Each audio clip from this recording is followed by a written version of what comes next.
রোপণযোগ্য কাগজগুলো দেখতে অন্য কাগজের মতোই, তবে আর 10টা কাগজের মতো মসৃণ নয় এগুলো। এ কাগজের কেতাবি নাম প্ল্যান্টেবল হ্যান্ডমেড পেপার, যার বাংলা বন কাগজ। পরিবেশ সচেতনতার অংশ হিসেবে এ ধরনের কাগজ তৈরি করা হয়েছে। একে নির্বাচনী প্রচারে কাজে লাগাতে চান বিএনপির ভারপ্রাপ্ত চেয়ারম্যান তারেক রহমান।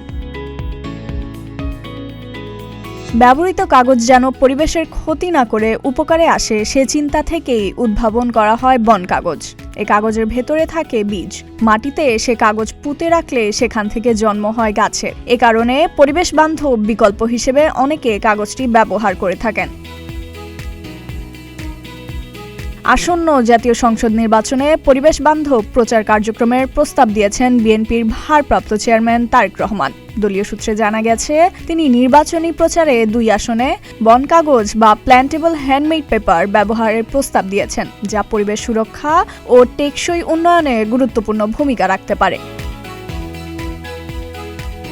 তারেক রহমানের প্রস্তাবিত এই উদ্যোগের লক্ষ্য শুধু প্রচার কার্যক্রমে কাগজের ব্যবহার সীমিত করা নয়, বরং পরিবেশ সচেতনতা, গাছ, জীববৈচিত্র্য, পানি ও নদী রক্ষার মতো বিষয়গুলোকে আলোচনায় নিয়ে আসা। এমন উদ্যোগ রাজনৈতিক প্রচারে পরিবেশ বান্ধব চিন্তার একটি ইতিবাচক দৃষ্টান্ত হতে পারে। একই সঙ্গে ভোটারদের মধ্যেও পরিবেশ রক্ষার গুরুত্ব সম্পর্কে সচেতনতা বাড়াতে পারে। ফাইজা মেরি নরিন, প্রতিদিনের বাংলাদেশ।